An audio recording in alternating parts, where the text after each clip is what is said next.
ஞானானந்தமயம் தேவம் நிர்மலஸ்படிகாகிருதிம் ஆதாரம் சர்வ வித்யானாம் ஹயக்ரேவம் பாஸ்மகே. நேயர்கள் அனைவருக்கும் அஸ்ட்ரோ கே.எஸ். ஐயங்காரின் பணிவான நமஸ்காரங்கள். மாதபல் குரோதி வருஷம் பங்குனி மாதம் 2025 மார்ச் 15 முதல் 13/4/2025 வரலும் உண்டான காலகட்டம். பொதுவாகவே மாத பலன் அப்படின்னு சொல்லும் பொழுது இந்த மாதத்தினுடைய கோள் சாரம் என்ன, இந்த மாதத்தில் வரக்கூடிய விசேஷ நாட்கள் என்ன அப்படின்றதையும், உங்களுக்கு எந்தெந்த நாட்கள் சந்திராஷ்டம நாட்கள் அப்படின்றதை வச்சு இந்த மாதத்தை சொல்லுவோம். பொதுவாகவே மாத கிரகங்கள்னு சொல்லக்கூடிய சூரியன், செவ்வாய், புதன் மற்றும் சுக்கிரன், இந்த 4 கிரகங்களுடைய மாற்றத்தை வைத்து அதன் அடிப்படையிலேயே இந்த பலன்கள் அமையும். இந்த மாதத்தில் பார்த்தடையானால் கோள்சாரத்தின் பிரகாரம், அதாவது நம்ம சூரியனை தொட்டு வரக்கூடிய மாதத்தை சௌரமான மாதம்னு சொல்லக்கூடியதை நம்ம ஃபாலோ பண்ணுறோம். ஆந்திரா, கர்நாடகா இந்த மாதிரியான ஸ்டேட், அதாவது மாநிலங்கள் எல்லாம் பார்த்திங்கன்னா அவங்க சந்திரமான மாதங்கள் அப்படின்னு சொல்லக்கூடியதை ஃபாலோ பண்ணுறாங்க. சந்திரமான மாதம் அப்படின்னு சொல்லக்கூடியது பௌர்ணமிக்கு அடுத்த நாளோ அமாவாசைக்கு அடுத்த நாளோ வரக்கூடிய பிரதமையை எடுத்து மாதத்தின் முதல் நாளாக கொண்டு செய்யக்கூடியது.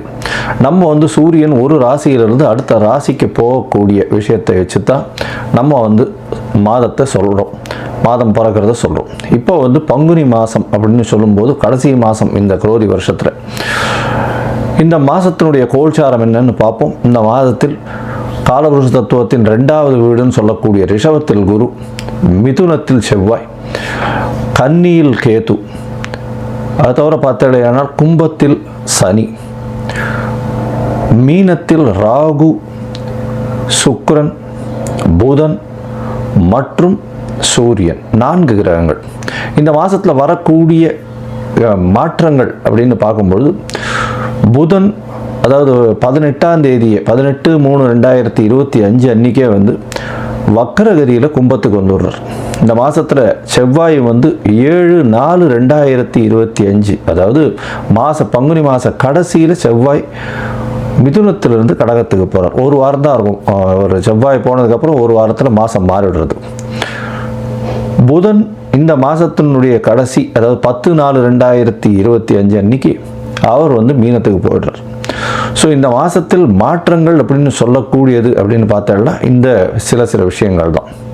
இந்த மாதத்தில் இருக்கக்கூடிய யோகங்கள்னு பார்த்தலையானால் குருவும் சுக்கிரனும் பரிவர்த்தனை பெற்று இருப்பது பெரிய ஏற்றம். அது தவிர புதன் ஆரம்பத்திலையும் சரி கடைசிலையும் சரி நீச்சமாய் போனாலும் நீச்ச பங்கம் அடைகிறது பெரிய விசேஷம். சனியும் ஆட்சி பெற்று இருக்கார் கும்பத்தில்.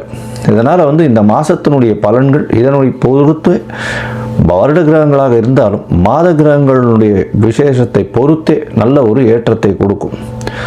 சரி, இந்த மாதத்தில் வரக்கூடிய விசேஷ நாள் அப்படின்னு சொல்லக்கூடியது இந்த மாதத்தில் வரக்கூடிய பங்குனி அமாவாசை. பங்குனி அமாவாசைன்னு சொல்கிறது 29/3/2025 அன்னைக்கு சூரியனும் சந்திரனும் ஒரே பாகையில் ஒரே ராசியில் இருக்கும் பொழுது வரக்கூடியது பங்குனி அதாவது அமாவாசைன்னு சொல்கிறோம். 0 டிகிரி சூரியனும் சந்திரனும் இருக்கக்கூடிய காலகட்டம். அதற்கு அடுத்த நாளான பிரதமை தெலுங்கு வருடப்பிறப்பு, அதாவது யுகாதின்னு சொல்லக்கூடியது. தெலுங்கு பேசக்கூடியவர்கள், தெலுங்கு அதாவது ஆந்திரா, கர்நாடகா, தெலுங்கானா இவாள்லாம் இந்த புது வருடம் பிறப்பதாக சொல்லக்கூடியது யுகாதி, அதாவது அமாவாசைக்கு அடுத்த நாளை சொல்லக்கூடியது. தெலுங்கு வருடப்பிறப்பு பெரிய ஏற்றத்தோடு கொண்டாடக்கூடியது.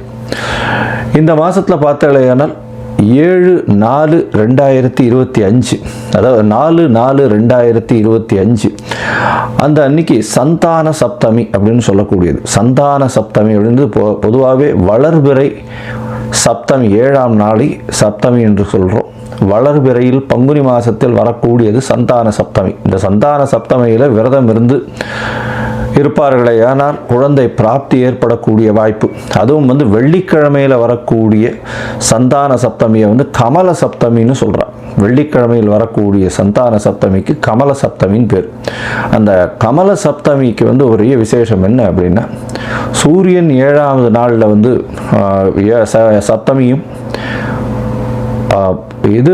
அதாவது பௌர்ணமி நிலவை நோக்கி செல்லக்கூடிய, அதாவது வளர்பிறையில் இருக்கக்கூடிய உங்களுக்கு சந்திரனும் இருக்கிறதுனால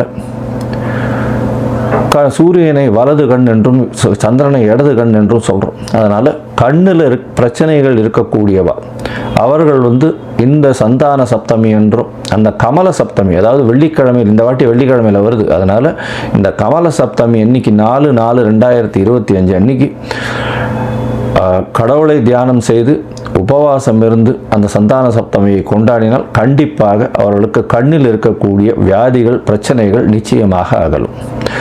இந்த மாதத்தில் பங்குனி உத்திரம் மிகப்பெரிய விசேஷமான நாள். பங்குனி உத்திரம் அப்படின்னு சொல்லக்கூடியது ஸ்ரீரங்கத்தில் பெரிய விசேஷம், சேர்த்தி சேவையும் ஆகும்.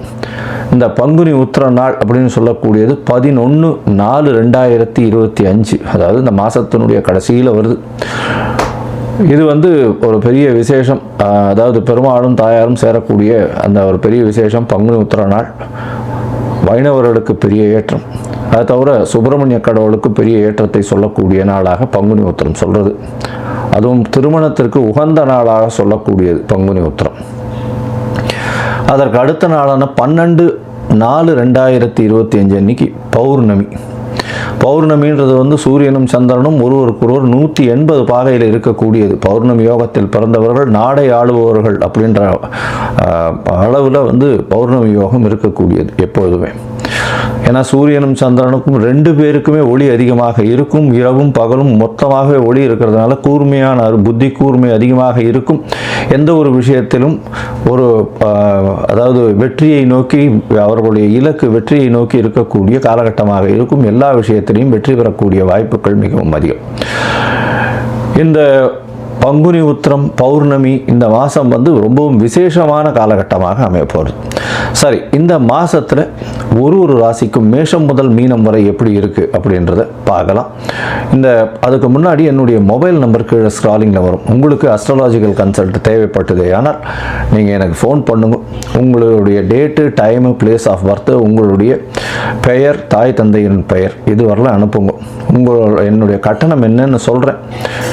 என்னுடைய கட்டணத்தை செலுத்திட்டு அதற்கு உண்டான யூடிஆர் நம்பர் ஷேர் பண்ணுங்க. உங்களுக்கு ஜாதகத்தை போட்டு சந்தி இருக்கான்னு பார்த்துட்டு, அதாவது பாத சந்தி, நட்சத்திர பாத சந்தி, லக்ன பாத சந்தி இதெல்லாம் இருக்கான்றதை முதல்ல பார்த்துட்டு உங்களுடைய ஜாதகத்தை போட்டு அதுக்கப்புறம் அப்பாயின்மெண்ட் தரேன். அதுக்கு ஏற்ற மாதிரி நம்ம அப்பாயின்மெண்ட்டில் பேசலாம். ஏன்னா எனக்கு வரக்கூடிய ஜாதகத்தில் பார்த்தாலேனால் 50லேருந்து 70 விழுக்காடு பர்சன்டேஜ் 50 வயசுக்கு மேலே ஆனவாள்லாம் வந்து இந்த பின்ன நட்சத்திரங்களில் இருப்பா, அதாவது உடைந்த நட்சத்திரங்களில் இருப்பா, புனர்பூசம் 3ஆம் பாதத்தில் இருப்பா. அவள் வந்து புனர்பூசம் 3ஆம் பாதம் அப்படின்னு சொல்லிட்டு மிதுன ராசியை சொல்லிட்டு இருப்பா, ஆனால் கடகராசியில் இருப்பா. அதே மாதிரி மிருகசீரிஷம்னுவா, மிருகசீரிஷம் ரிஷபமா மிதுனமா மாறி இருக்கும். இந்த மாதிரி விசாக நட்சத்திரம் துலாமா இல்லை இது விருச்சிகமான்றது மாறி இருக்கும். இந்த மாதிரியான விஷயங்கள்னால அவளுடைய தசாபுக்தி அந்தரம் சூக்ஷ்மம் எல்லாமே மாறக்கூடிய வாய்ப்புகள் உண்டு. அதை தவிர பார்த்தோம்னா லக்ன சந்தியும் வந்துடுத்துல, ஆனால் இந்த ஒரு லக்னத்துக்கும் ஒரு சுபர் பாவர் அசுபர் இதெல்லாம் இருக்கக்கூடிய வாய்ப்பு. அதனால் இவளுக்கு நல்ல நேரம் நடந்துட்டுருக்குன்னு நினச்சிட்டு இருப்பா, ஆனால் எந்த ஒரு விஷயமும் கைகூடி வராது. அது ஒரு மிகப்பெரிய பிரச்சனையில் போய் விட்டுருக்கும். அதனால் அவளுக்கே புரியாது. முதல்ல வந்து இந்த சந்தி இருக்கான்றதை செக் பண்ணிவிட்டு பார்த்துட்டு ஜாதகத்தை போட்டதுக்கு அப்புறம் தான் உங்களுக்கு நாங்கள் அப்பாயின்மெண்ட் தர முடியும். சரி, இப்போது பங்குனி மாதம் குரோதி வருஷம் மேஷம் முதல் மீனம் வரை 15/3/2025 முதல் 13/4/2025 வரை உண்டான காலகட்டத்தில் எப்படி இருக்குன்றதை ஒன்றொன்னா வருஷப்படுத்தி பார்க்கலாம். மேஷம், அஸ்வனி, பரணி, கிருத்திகை இந்த 3 நட்சத்திரம் 9 பாதங்களை கொண்ட ராசி. ராசியின் அதிபதினு சொல்லக்கூடியவர் செவ்வாய். இந்த பங்குனி மாதம் பார்த்தோம்னா உங்களுடைய ராசிநாதன் 3ஆம் இடத்துல இருக்கிறது பெரிய விசேஷம். 3ஆம் இடம்னு சொல்லக்கூடியது முயற்சி ஸ்தானம். முயற்சி ஸ்தானத்தில் வந்து உங்களுடைய ராசிநாதன் இருக்கார். இந்த மாத கடைசியில் வந்து உங்களுடைய ராசிக்கு 4ஆம் இடத்துல போய் நீச்சப்படுறார். 4ஆம் இடத்துல போய் நீச்சப்பட்டாலும் கவலைப்பட தேவையில்லை. ஏன்னா அவர் மிகவும் குறைந்த நாட்களே அந்த கடகராசியில் இருக்க போகிறார். அதனால் இந்த மாதம் பார்த்தாலேயானால் பங்குனி மாதத்தில் முயற்சிகள் எல்லாமே வெற்றி பெறக்கூடிய வாய்ப்புகள் நிச்சயமாக இருக்கும். ஏன்னா ராசிநாதனே 3ஆம் இடத்துல இருக்கிறது பெரிய விசேஷம். இதை தவிர பார்த்தோம்னா வீட்டில் வந்து குடும்பத்தில் நல்ல ஒரு சந்தோஷமான செய்தி வரக்கூடிய வாய்ப்பு, குடும்பத்தில் கணவன் மனைவிக்குள்ள அந்யோன்யம் இருக்கக்கூடிய வாய்ப்புகள். ஏன்னா குரு உங்களுடைய ராசிக்கு 9ஆம் அதிபதி, பாக்கியஸ்தானாதிபதினு சொல்லக்கூடியவர். அவர் உங்களுடைய ராசிக்கு 2ஆம் இடத்துல இருக்கிறது பெரிய விசேஷம். ராசிக்கு 2ஆம் இடத்துல இருக்கிறத விட குருவும் சுக்கிரனும், அதாவது சுக்கிரன் வீட்டில் குருவும் குருவின் வீட்டில் சுக்கிரனும் மாறி இருக்கிறது பரிவர்த்தனை யோகத்தை கொடுக்கிறது. இதன் மூலியமாக அவர்கள் அந்தந்த இடத்தில் ஆட்சி பெறுறதுக்கு சமம். இதன் மூலியமாக பெரிய ஏற்றத்தை கொடுக்கக்கூடிய காலகட்டம், கணவன் மனைவிக்குள்ள நல்ல ஒரு அந்யோன்யம் இருக்கக்கூடிய காலகட்டம். அதை தவிர பார்த்தோம்னா வெளிநாடு வெளியூர் போகக்கூடிய பாக்கியம் உண்டு. வெளிநாட்டில் தொழில் மூலியமாக நல்ல ஒரு ஏற்றம் கிடைக்கக்கூடிய காலகட்டமாக அமையும். பேச்சில் நல்ல நளினம் இருக்கக்கூடிய காலகட்டம், குடும்பத்தில் நல்ல ஒரு ஏற்றம் இருக்கக்கூடிய காலகட்டமாக அமையும். ஒரு ராசிக்கு பார்த்தோம்னா 6ஆம் இடத்துல கேது பகவான், புதிய வேலை கிடைக்கும், வேலையில் ப்ரமோஷன் கிடைக்கக்கூடிய பாக்கியம். அது தவிர பார்த்தோம்னா வேலையில் ப்ரமோஷன் மூலியமாக பொருளாதார வளர்ச்சியும் அதிகமாக இருக்கும். ஏன்னா ஏற்கனவே குரு உங்கள் வீட்டினுடைய 2ஆம் இடத்துல பரிவர்த்தனை யோகத்தில் இருக்கார், குருவும் சுக்கிரனும். அதனால் வந்து பணம் வரக்கூடிய வாய்ப்புகள் ரொம்ப அதிகமாக இருக்கும். ஏன்னா தனம், குடும்பம், வாக்குஸ்தான அதிபதி ஆட்சி பெற்று இருக்கிறதும், அயன சயன போகஸ்தானாதிபதியும் ஆட்சி பெற்று போயிருக்கிறதுனால நல்ல தூக்கம் வரும், நல்ல சிந்தனை இருக்கும், நல்ல தூக்கம் வரும், உடல் நலத்தில் நல்ல ஏற்றம் இருக்கக்கூடிய காலகட்டமாக அமைய போகிறது. உங்களுடைய ராசிக்கு பார்த்தீங்கன்னா 6ஆம் இடத்துல இருக்கக்கூடிய கேது பகவான் மூலியமாக போட்டிகள் எல்லாவற்றிலும் வெற்றி பெறக்கூடிய வாய்ப்புகள் உண்டு. ஏன்னா குருவின் பார்வையும் கேது மேலே விழுறது பெரிய விசேஷத்தை கொடுக்கும். இதை தவிர பார்த்தீங்கன்னா உங்களுடைய ராசிக்கு 11ஆம் இடத்தில் சனி இருக்கிறது ரொம்பவும் விசேஷம். 11ஆம் இடத்துல சனி பகவான் இருக்கார். இந்த மாதத்தில் 11ஆம் இடத்தில் இருக்கக்கூடிய சனி பகவான் பெரிய ஏற்றத்தை கொடுக்கக்கூடிய காலகட்டம், செய்யக்கூடிய தொழிலில் பெரிய லாபத்தை கொடுக்கக்கூடிய வாய்ப்புகள் நிச்சயமாக உண்டு. அதுவும் இந்த மேஷராசிக்காரர்கள் யூனிஃபார்ம் சர்வீசஸ்னு சொல்லக்கூடிய போலீஸு, ஆர்மி, இந்த நேவி, இந்த மாதிரியான மிலிட்ரி, இந்த மாதிரியான இதில் இருக்கிறவங்க, அது தவிர பார்த்திங்கன்னா ரத்த வங்கி, ரத்தம் சம்பந்தமாக வியாபாரம் செய்பவர்கள், அதாவது ரத்த தான முகாம் நடத்துறது, இந்த மாதிரி ரத்த சேமிப்பு முகாம் நடத்துறது, இந்த மாதிரியான விஷயங்கள், மருத்துவம், அதை தவிர வந்து செங்கல், ஜல்லி, மண், ரியல் எஸ்டேட் பிஸ்னஸ், அதை தவிர பார்த்தாலேயானால் இந்த இது மருத்துவர்கள், செவிலியர்கள், இவர்களுக்கெல்லாம் பெரிய ஏற்றம் கொடுக்கக்கூடிய காலகட்டமாக அமையும். பொதுவாகவே பார்த்தோம்னா இந்த மாத கிரகங்கள் அப்படின்னு சொல்லக்கூடிய சூரியன், செவ்வாய், புதன் மற்றும் சுக்கிரனுடைய மாற்றத்தை வச்சு தான் மாதத்தினுடைய பலன்களை சொல்லுவோம். இந்த மாதம் பார்த்தோம்னா ராசிக்கு 12ஆம் இடத்துல, உங்களுடைய ராசிக்கு 12ஆம் இடத்தில் சூரியன் இருக்கார். ஏன்னா பங்குனி மாதம் ராசிக்கு 12ஆம் இடத்துல தான் சூரியன் இருப்பார். அவர் 5ஆம் அதிபதி 12ஆம் இடத்துல இருக்கார். பரிவர்த்தனை யோகத்தில் குருவும் ஆட்சி பெற்று போகிறதுனால சூரியனோட சேர்ந்து இருக்கிறது பெரிய விசேஷத்தை கொடுக்கக்கூடிய காலகட்டம். இதன் மூலியமாக குழந்தைகள் மூலியமாக நல்ல ஒரு ஏற்றமான செய்தி வரக்கூடிய வாய்ப்பு, குழந்தைகள் வெளிநாடு போகக்கூடிய பாக்கியம் இந்த மாதம் நிச்சயமாக ஒரு மேஷராசிக்காரர்களுக்கு. அதை தவிர பார்த்தீங்கன்னா குழந்தைகள் மூலியமாக சுப செலவுகள் வரக்கூடிய வாய்ப்புகள் நிச்சயமாக உண்டு. உங்களுடைய ராசிக்கு பார்த்தோம்னா 12ஆம் இடத்துல இருக்கக்கூடிய புதன் நீச்சப்பட்டு போனாலும் நீச்ச பங்கம் அடைகிறார். உங்களுடைய முயற்சிகள் எல்லாவற்றிலுமே வெற்றி பெறக்கூடிய வாய்ப்புகள் நிச்சயமாக உண்டு. அதை தவிர வந்து புதிய வேலை கிடைக்கக்கூடிய வாய்ப்புகள், வேலையின் மூலியமாக வெளிநாடு, வெளியூர், வெளிமாநிலம், இவ்வளோ நாளாக வந்து வெளிநாடு போகணுன்னு பார்த்துட்டு இருக்கா ப்ராஜெக்ட்டுக்குன்னு இப்போ வந்து வெளிநாடு போகக்கூடிய பாக்கியம் நிச்சயமாக கிடைக்கும். உங்களுடைய ராசிக்கு பார்த்தோம்னா சுக்கிரனும் 12ஆம் இடத்துல இருக்குது. 12ஆம் இடத்துல சுக்கிரன் மறைவு கிடையாதுன்றது ஜோதிட சாஸ்திரம். ஏன்னா அவருடைய காரகத்துவத்தை அங்கே நல்லபடியாக பண்ணக்கூடிய 12ஆம் இடத்துல இருக்கக்கூடிய சுக்கிரன் நல்ல ஒரு ஏற்றத்தை கொடுக்கக்கூடிய காலகட்டமாக அமைய போகிறது. இதன் மூலியமாக கணவன் மனைவிக்குள்ள நல்ல ஒரு அந்யோன்யம் இருக்கக்கூடிய காலகட்டமாகும். இம்போர்ட் எக்ஸ்போர்ட் பிஸ்னஸில் பார்த்தோம்னா நல்ல ஒரு ஏற்றம் இருக்கக்கூடிய காலகட்டமாகும் இந்த மாதத்தில் அமையிறது. இந்த மாதத்தில் பார்த்தோம்னா புதன், சுக்கிரன், அதை தவிர செவ்வாயினுடைய மாற்றம், சூரியனுடைய மாற்றம் எல்லாமே நல்ல ஒரு ஏற்றத்தில் இருக்கக்கூடிய காலகட்டம். இந்த முயற்சிகள் எல்லாமே வெற்றி பெறக்கூடிய வாய்ப்புகள் இந்த மேஷராசிக்காரர்களுக்கு பெரிய ஏற்றத்தை கொடுக்கக்கூடிய காலகட்டம்னு ஏற்கனவே சொல்லியிருக்கோம். இருந்தாலும் சில நாட்கள் தள்ளி வைக்கணும் அப்படின்றோம். அந்த சில நாட்கள்ன்றது வந்து சந்திராஷ்டம நாட்கள். இந்த சந்திராஷ்டம நாட்களில் முடிஞ்ச வரலும் வெளியூர், வெளிமாநில பிரயாணம் வேண்டாம். யாருக்கும் ஜாமீன் கையெழுத்து போடாதீங்க, புதிய முயற்சிகள் எடுக்காதீங்க. ஏன்னா சந்திர பகவான் மறைந்து இருக்கக்கூடிய காலகட்டத்தை சந்திராஷ்டமம்னு சொல்கிறோம். அதாவது உங்களுடைய ராசிக்கு 8ஆம் இடத்துல சந்திரன் வரும்பொழுது சந்திராஷ்டம காலம்னு சொல்கிறோம். 8ஆம் இடத்துல இருக்கிறது.